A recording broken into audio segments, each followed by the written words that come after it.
Un saludo muy cordial a todos y bienvenidos a esta primera clase del curso Amor y Sexualidad, un curso de iniciación al que ahora doy comienzo con enorme alegría.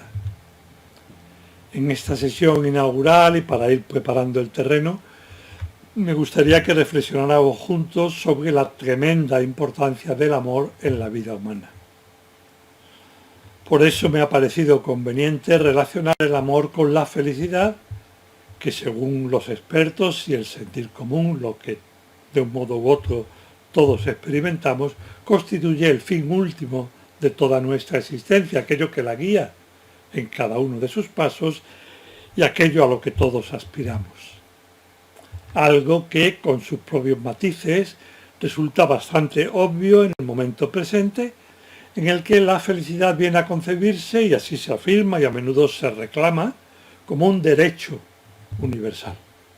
Es decir, un derecho que corresponde a todo ser humano por el simple hecho de serlo y con casi total independencia del modo como actúe, de lo que haga en y con su vida, un derecho fundamental, fundamentalísimo, cabría sostener.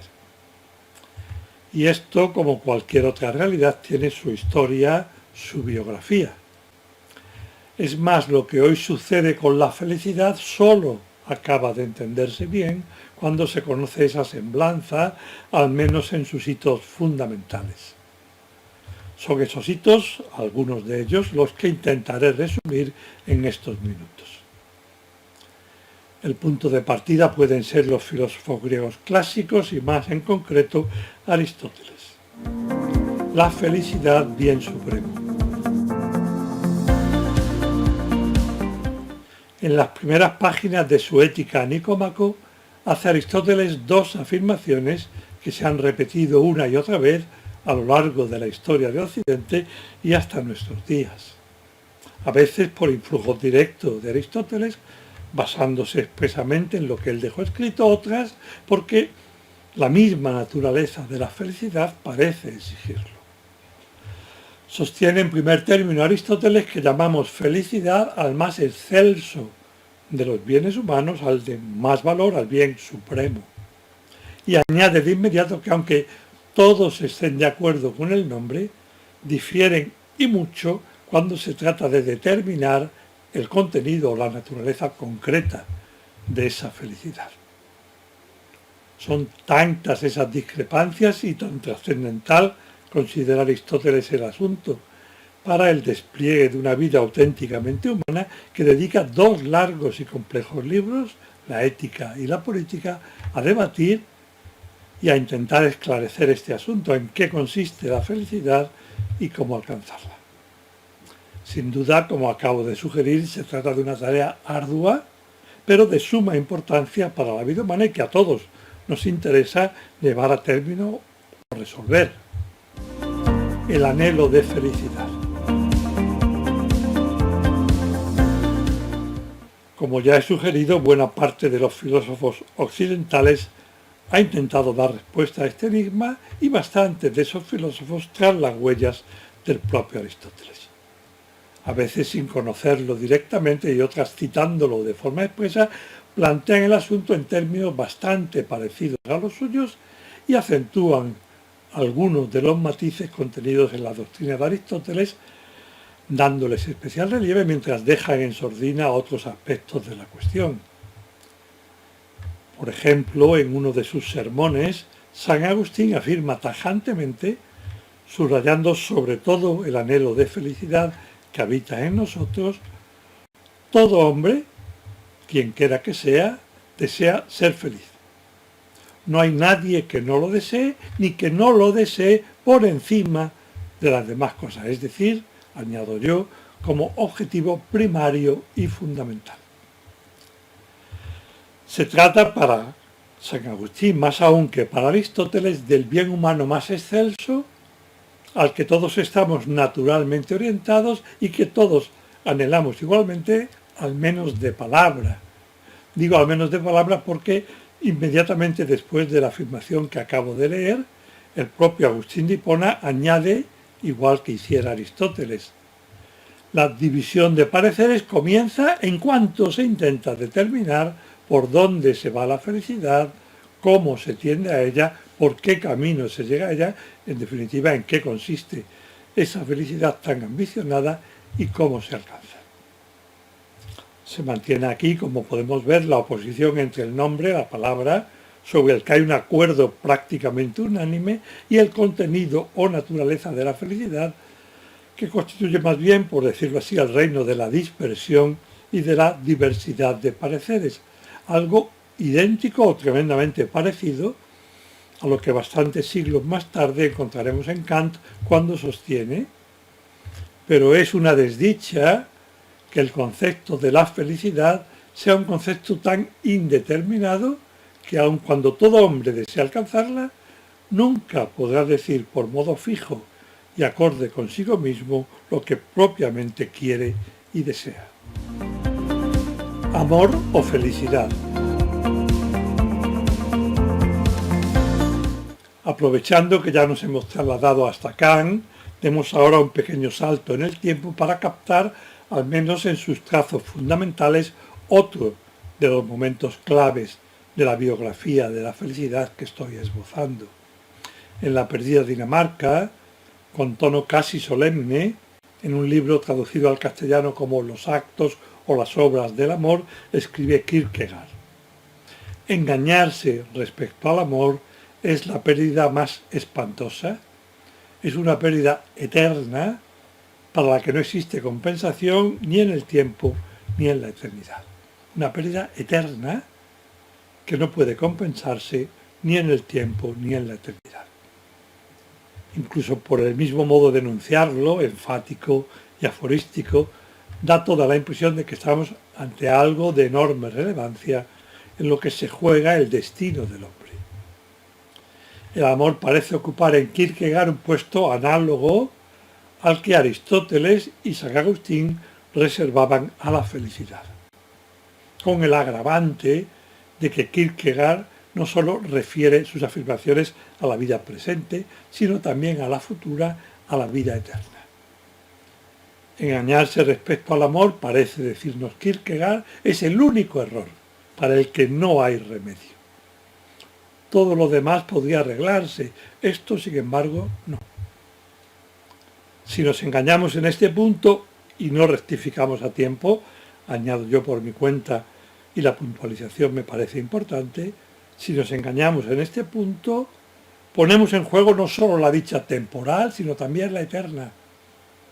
Arrojamos nuestra vida por la borda con carácter total y definitivo. Cabría entonces, cotejando lo que sostienen Aristóteles, San Agustín y otros, y lo que afirma Kierkegaard, formular la siguiente pregunta: ¿amor o felicidad? ¿Felicidad o amor?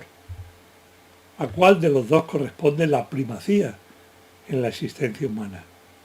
¿En cuál de ellos debemos empeñarnos y poner lo mejor de nuestros esfuerzos? La respuesta que propongo es la que vemos ya en pantalla: no amor o felicidad, uno u otra, sino amor y felicidad, los dos en feliz convivencia. El amor, fundamento de la felicidad. No se trata entonces de elegir entre uno y otra, entre la felicidad y el amor, sino de relacionarlos y articularlos, de tal modo que no haya que renunciar a ninguno de ellos, sino que más bien vengan hacia mí unidos como de la mano, que los alcance simultáneamente. No es sencillo, como ya he apuntado, y no son demasiados los que lo logran ni en la teoría, explicando certeramente la relación entre amor y felicidad, ni en la vida vivida, llevando esa teoría implícita o explícita a la práctica. Una primera y muy definitiva respuesta en este sentido nos la ofrece Carlos Cardona en El surco abierto por Kierkegaard e influido también por Viktor Frankl, al que más tarde me referiré de nuevo. Cardona escribe: esencial y radicalmente no he de querer ser feliz sino bueno. Y es así como además, subrayo el además, seré feliz. Y en otro lugar, por si alguien dudara al respecto, con un simpático razonamiento pone en estrecha correlación la bondad de una persona y la calidad de su amor a los demás. Es una buena persona quien sabe amar y ama de hecho. No lo es quien no ama. Con sus propias palabras, si se le pregunta a una persona de cualquier clase o condición, cultivada o no, ¿qué entiende por un hombre bueno?, nos responderá sin titubear: un hombre bueno es el que hace el bien, o por lo menos lo desea, lo procura y si puede, lo hace. Y si insistimos, ¿pero el que hace el bien a quién? ¿A sí mismo o a los demás? La respuesta será siempre a los demás. Porque el que solo desea, procura y se hace el bien a sí mismo será listo, pero no propiamente bueno. Seguimos preguntando, ¿y quién es el hombre malo? Nos responderán: el que desea, procura y si puede, hace el mal. ¿A quién? A los demás. Porque el que se hace el mal a sí mismo es tonto más que malo. Estamos ante un planteamiento relacionado sin duda con los de Aristóteles y Agustín de Hipona, pero que también toma muy en cuenta lo que antes llamaba la biografía de la felicidad, es decir, lo que ha ocurrido con ella en los últimos siglos de la historia de Occidente y lo que sigue sucediendo hoy. ¿A qué me refiero? A las dos caras aparentemente opuestas con la que en nuestros tiempos y en la que seguimos calificando como sociedad del bienestar se nos presenta la felicidad. Dos caras. Si echamos un vistazo a nuestro alrededor, advertimos por una parte que la mayoría de nuestros contemporáneos se propone como objetivo directo e inmediato alcanzar la felicidad, le den o no este nombre. Y que conciben la felicidad fundamental o primariamente como dicha, es decir, como bienestar llevado al extremo, como acumulación de placeres, deleites y gratificaciones, con rechazo absoluto, en la medida en que a cada uno le es posible, de cualquier género de complicaciones, contrariedades, malestar, disgusto, dolor, sufrimiento. Pero también se nos hace patente la otra cara de la moneda. Podemos fácilmente advertir, en contra de lo que podría esperarse si atendemos a la oscilación con que la persiguen, que el resultado de esa búsqueda obsesiva es que la felicidad se les escapa de las manos. Tanto más cuanto más cercamente van o vamos tras ella. Esa es la tremenda paradoja de la felicidad, a la que podríamos calificar como felicidad involuntariamente desterrada, felicidad heredada, perseguida y ausente justo en la sociedad del bienestar. La felicidad, efecto colateral no buscado. Ante todo esto pretende reaccionar Cardona en el texto que he leído, explicando la auténtica relación entre amor y felicidad y aludiendo asimismo a la verdadera naturaleza de la felicidad, que sugiere a su vez el modo de alcanzarla. Su punto de partida es la felicidad tal como suele entenderse hoy y hace unos momentos he resumido como dicha, como plenitud de deleite o satisfacción que llevaría a sentirse plenamente satisfecho y a gusto sin problemas ni dificultades. Y corrigiendo simultáneamente su auténtica naturaleza y el modo como la felicidad puede llegar a nosotros, sostiene tajantemente que la felicidad no debe convertirse en objeto directo de búsqueda, so pena de perderla para siempre y de manera irremediable. Todos nuestros empeños deben encaminarnos a amar más y mejor. Y entonces, solo entonces, cuando lo hayamos puesto entre paréntesis, situando nuestro interés en las personas a las que amamos, sobrevendrá la dicha. El orden entre los factores amor y felicidad no es solo importante, sino que, como podemos ya intuir, constituye la clave de todo el asunto. Apoyado también en la experiencia clínica y en los abundantes estudios de Viktor Frankl, como ya apunté, Cardona afirma que la felicidad es siempre una consecuencia, una especie de efecto colateral o secundario que acompaña al crecimiento del hombre en cuanto persona y que ese desarrollo, el único capaz de mejorar al hombre en cuanto tal, de hacer de él una buena persona, es fruto o derivación del amor, va como a caballo de él, del amor. En definitiva, la felicidad es consecuencia del amor. Esta es probablemente la tesis central de la exposición de hoy. Por eso, si olvidándome de mí me entrego a los demás por amor, me toparé con la felicidad incluso sin buscarla. Y la sorpresa ante lo inesperado, ante lo no directamente perseguido, aumentará mi gozo haciéndome aún más dichoso y feliz. En el terreno de la poesía lo afirma bellamente Pedro Salinas.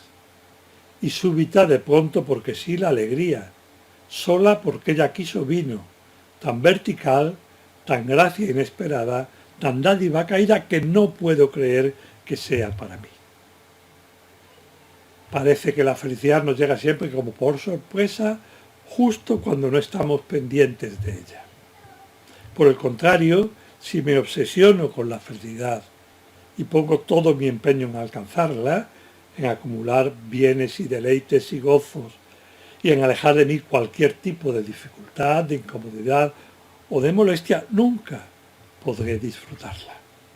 Aunque me parezca estar constantemente pisándole los talones, se me escurrirá entre los dedos como las anguilas, dejándome como único recuerdo un regusto amargo y sordo de frustración.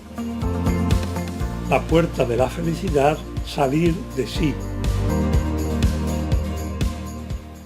Los testimonios que avalan este planteamiento son innumerables y jalonan toda la historia de la felicidad. Me limito a recordar algunos de ellos. Quizá el más célebre sea el del propio Kierkegaard, porque acude a una metáfora sugerente, vistosa y fácil de recordar. La puerta de la felicidad, nos dice, no se abre hacia adentro. Quien se empeñe en empujar en ese sentido solo consigue cerrarla con más fuerza, impidiendo el acceso a ella. La puerta de la felicidad se abre hacia afuera, hacia los otros, va de la mano del amor. Mucho más directo, aunque también más complejo de entender, es el testimonio de Tolstoy. En el amor, escribe, existe algo singular, capaz de resolver todas las contradicciones de la vida y de dar al hombre aquella felicidad total cuya consecución es el fin de la vida. Como vemos, se trata en los dos casos de una respuesta explícita, aunque sintética, a las preguntas formuladas ya por Aristóteles y San Agustín. Una respuesta que se sitúa en la línea de Kierkegaard y Cardona, con la que yo también concuerdo, y que cabría resumir sosteniendo que el amor es la causa o el fundamento de la felicidad, e incluso, como más tarde sugeriré, su única y definitiva causa. Una afirmación todavía más clara se encuentra en estas otras palabras del mismo Tolstoy, que concreta la sugerencia de que la puerta de la felicidad se abre hacia afuera. Según Tolstoy, no hay más que una manera de ser feliz, vivir para los demás. La felicidad, consecuencia de la entrega. Algo análogo encontramos en la que constituye quizá la afirmación más neta y elaborada en este mismo sentido, avalada nada menos que por la autoridad de Juan Pablo II. Se trata además del texto más veces citado por el Papa a lo largo de todo su magisterio. El hombre, única criatura terrestre a la que Dios ha amado por sí misma, no puede encontrar su plenitud y con ella la felicidad si no es en la entrega sincera de sí mismo a los demás. En la estela de los autores ya citados, Juan Pablo II distingue y relaciona dos realidades: el amor, que lleva a entregarse, y la plenitud derivada de ese amor, que, como luego apuntaré, tiene mucho que ver con la felicidad.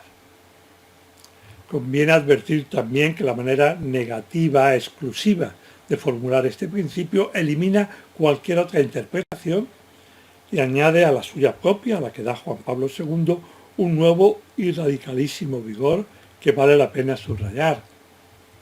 Juan Pablo II sostiene que el hombre no puede alcanzar su plenitud sino a través de la entrega. Si el texto afirmara sin más que el hombre alcanza esa plenitud mediante la entrega, uno cualquiera de nosotros podría interpretar o contraarguir De acuerdo, sí, el hombre alcanza su plenitud mediante la entrega que es fruto del amor, pero también podría alcanzarla de otros modos, persiguiendo directamente placeres y satisfacciones como parecen hacer tantos hoy día, o sobresaliendo en el ejercicio de su profesión y situándose por delante de todos los demás, o amontonando títulos, prestigio, dinero, posesiones, o practicando su deporte favorito, su afición preferida, o de tantos otros modos que descubrimos con solo dar un vistazo alrededor nuestro o mirando a nuestro interior. Pero no, tal como está formulado, el texto sostiene que no hay otro modo de alcanzar la plenitud sino la entrega. No encuentra su plenitud si no existe otro camino. A la vista de estas palabras así formuladas, todo parece indicar que el amor y solo el amor conduce a la plenitud. Y como ya sugería, y ahora veremos con algo más de calma, que la plenitud personal trae consigo la dicha, la felicidad, esa especie de sentimiento del todo gratificante con el que hoy se la suele identificar.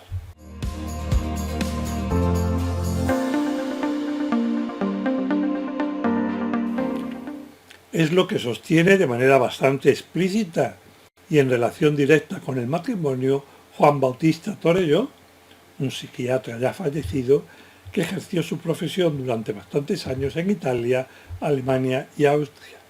La cita es quizás un poco larga, pero vale la pena leerla por entero. La realización personal, la plenitud y con ella la felicidad, solo se logra cuando el yo se centra por completo en la satisfacción del otro. Quien busque la propia felicidad en el matrimonio jamás la encontrará. Sin embargo, quien en primera instancia se centra en la felicidad de su cónyuge, de su pareja, entrará casi sin darse cuenta en la felicidad común, en la felicidad de ambos. Con esta nueva y decisiva aportación, el círculo se completa y puede articularse en 3 pasos. Primero, el hombre crece o mejora como persona en la misma y exclusiva medida en que ama, entregándose a los demás. Segundo, ese desarrollo lo acerca a su plenitud, que Torelló, siguiendo la costumbre entonces al uso, sobre todo entre los psiquiatras, denomina realización personal. Tercero, por fin, en la misma proporción en que se aproxima a ella, a la plenitud de la que hablaba Juan Pablo II, surge, sin buscarlo directamente, el sentimiento gratificante de la dicha. La dicha va de la mano de la plenitud, que a su vez va de la mano del amor. De ese amor que provoca el crecimiento del hombre en cuanto persona, acercándole a su plenitud, a su perfección, a su realización, a lo que Torelló denomina su realización personal. La satisfacción como recompensa. Como estamos en un curso de iniciación, no debo detenerme a mostrar con detalle y fundamentar estas afirmaciones, pero sí que puedo y debo ayudar a comprenderlas intuitivamente mediante ejemplos. Ocurre aquí algo análogo a lo que tiene lugar en otros sectores de la vida. De ordinario, cuando realizamos algo de manera adecuada, cuando ejercitamos nuestras facultades como su propia naturaleza reclama, experimentamos cierto gozo o satisfacción parcial, proporcional y adecuado a la acción que hemos llevado a término.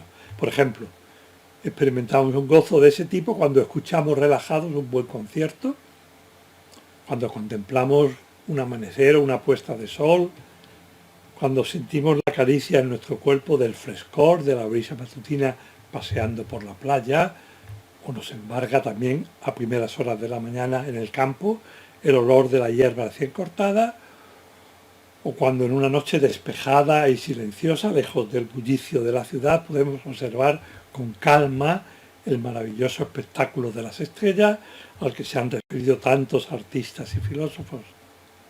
O también cuando de manera ahora más activa somos nosotros mismos quienes realizamos plenamente la acción, cuando ejecutamos inspirados y con pericia, con un buen saber hacer, una pieza musical, cuando comprendemos una verdad profunda relativa a Dios o al ser humano, una verdad sobre la que veníamos reflexionando desde hace mucho tiempo y que se nos resistía, cuando culminamos con éxito un trabajo que nos ha supuesto semanas o incluso meses o años de esfuerzo, cuando nos entretenemos jugando, charlando o asistiendo a un espectáculo con nuestros amigos o contando un cuento a nuestros hijos, a nuestros nietos antes de que se duerman. En todos esos casos surge una satisfacción, un gozo que es proporcional y conforme a la acción que hemos realizado. Tiene sus propios matices e intensidad según de lo que se trate cada vez. Cabría sostener entonces que la propia naturaleza recompensa el ejercicio adecuado de nuestras facultades con el premio de la correspondiente satisfacción. Una satisfacción parcial y diversificada, distinta en estos casos porque parcial y diversa era la actividad que llevábamos a cabo en cada ocasión. Ponía en juego, por aludir a los ejemplos últimamente citados, nuestra capacidad de interpretar música, de penetrar en el conocimiento de algo difícil de comprender o de realizar una tarea en el ámbito particular del trabajo humano o del ocio y la relación con los demás. Al buen ejercicio de nuestras capacidades, como acabo de sugerir, responde la naturaleza con la recompensa del consiguiente gozo. La satisfacción suma respuesta al sumo amor. Fijémonos ahora en esto, que en parte es una de las claves de cuanto estamos viendo. Cuando en lugar de poner en juego solo ciertas facultades, dejando las otras como en barbecho, cuando en lugar de eso activamos el conjunto o la casi totalidad de nuestra persona, tiene lugar también una recompensa, pero análoga a las anteriores, es decir, semejante y desemejante respecto a ellas. Semejante porque también aquí nuestro ser, nuestra persona, reacciona con el gozo derivado del correcto ejercicio de nuestras facultades, pero radicalmente distinta, porque ahora no es solo un aspecto de nuestra persona el que está siendo activado, puesto en marcha, sino que al amar, como veremos con calma en clases sucesivas, y es otra de las claves de todo nuestro curso, al amar estamos poniendo en juego todo nuestro ser. Y lo que crece y mejora no son entonces una o varias de nuestras capacidades o actitudes o aspectos de nuestra personalidad según las facultades que pongamos en juego en cada caso, sino la totalidad de nuestra persona. Crecemos nosotros mismos en cuanto personas. Si al ejecutar bien un área de flauta mejorábamos como flautista y experimentábamos el deleite correspondiente, o al confeccionar bien, de manera acabada, unos buenos zapatos y ejercer el respectivo arte, sentíamos una satisfacción conforme a la tarea que habíamos llevado a cabo, o al participar en una maratón o en cualquier otro deporte, después de prepararnos adecuadamente, experimentamos con alegría el buen funcionamiento de nuestro organismo. Al amar y amar bien, nos sobreviene algo similar, pero de muchísima más envergadura. Experimentamos el tremendo gozo derivado de nuestro crecimiento global y radical como persona, incluso cuando ese amor lleve consigo, como suele llevar de ordinario, momentos o episodios de esfuerzo, preocupación y sufrimiento.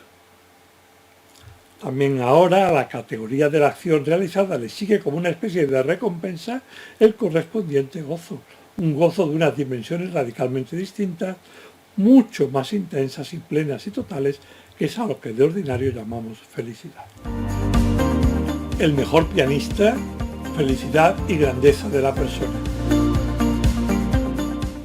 Cabe también percibir cuanto he sugerido desde otro punto de vista más general y tal vez algo más profundo, pero con la ventaja de ser también bastante intuitivo, probablemente más que los ejemplos aducidos hasta ahora.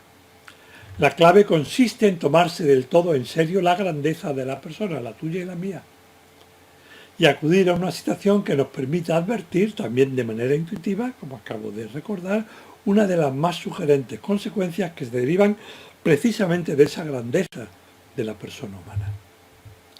Pensemos por un instante en un artista muy sobresaliente en su ámbito. Por ejemplo, en el mejor pianista de todos los tiempos y de todas las épocas. Se trata de alguien excelso en su propio ámbito, que supera con creces a todos los demás en el dominio del arte en el que sobresale, pero que para mantener su rango no tiene más remedio que procurar seguir creciendo. Si nuestro pianista se abandona y deja de practicar, tarde o temprano, y más bien temprano que tarde, habrá otros que lo superen y él decaerá de la posición que ocupa porque habrá perdido buena parte de sus facultades musicales, de su grandeza como músico. Tiene, por tanto, que empeñarse en seguir mejorando día a día. Pero no olvidemos que se trata del mejor. Por eso, para avanzar, para seguir creciendo, no le sirve lo que sí ayudaría a un principiante o a mí, como hacer escalas o ejercicios de ese tipo, hacer dedos. Eso para él, en virtud de su grandeza, insisto muy conscientemente, en este punto es muy poco. Tampoco le bastaría para seguir creciendo si pudiera darse una interpretación rutinaria o desatenta, casi mecánica. Precisamente por ser el mejor, para elevarse, tiene que emplearse a fondo, poniendo en juego toda su capacidad. En resumen, y utilizando pocas palabras, el mejor pianista de todos los tiempos solo podrá seguir siéndolo y avanzar y mejorar aún más en la medida en que cree, ya sea en la interpretación, ya en la composición. Necesita crear al interpretar o al componer. Cualquier otra actividad le viene pequeña, se le queda corta, precisamente porque él es el mejor, es decir, justo en función de su grandeza. Apliquemos lo que acabo de sugerir a la cuestión que nos ocupa, a la felicidad. La persona humana, cada una de todas, es también excelsa, grandiosa, eso precisamente significa ser persona, pero es al mismo tiempo limitada como lo era el pianista.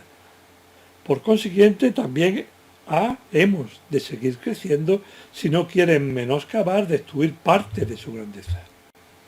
Y para mejorar como persona tampoco le basta, de nuevo como al mejor pianista, cualquier tipo de operación. Necesita precisamente aquella y solo aquella en la que pone en juego toda su nobleza y capacidad. La clave en los dos casos es la grandeza unida a la limitación y por consiguiente a la necesidad de crecer, de seguir creciendo.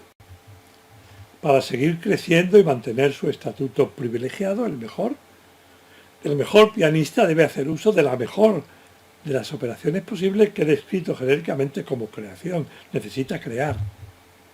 Algo análogo, semejante y desemejante ocurre con las personas, con la diferencia, por decirlo así, de que aquí todas las personas, incluso la aparentemente más ruin, somos excelsas, pues en eso consiste precisamente ser personas.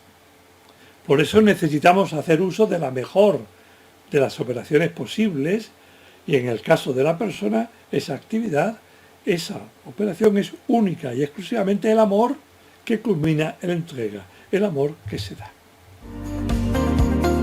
Conclusión, amor y felicidad. Al sacar las sumas de lo visto, habría que afirmar entonces que la felicidad es directa y exclusivamente proporcional a la intensidad y a la calidad del amor de cada persona.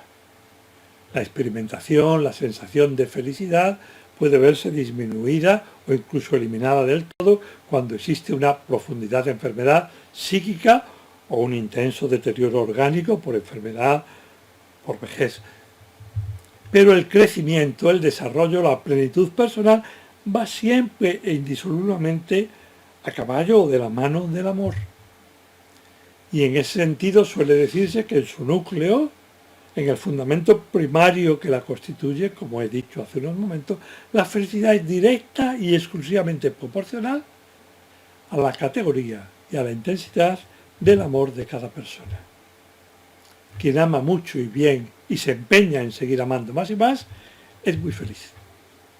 Quien más o menos ama consigue por su parte lo que podríamos llamar una satisfacción de segundo nivel, intermitente y no excesivamente intensa ni duradera, y quien no puede, no quiere, no sabe amar, como es obvio no juzgo, me limito a constatar el hecho, por más que vaya en pos de la felicidad, jamás alcanzará la auténtica dicha. La felicidad es consecuencia, efecto no buscado del empeño por amar cada día más y mejor. De ahí la importancia trascendental del amor en la vida humana, precisamente respecto a lo que constituye su objetivo último supremo, que es la obtención de la felicidad. amor por consiguiente y como consecuencia felicidad. Y con esto dejamos la cuestión preparada para la próxima clase. Muchísimas gracias, un fuerte abrazo a todos y espero que nos veamos pronto.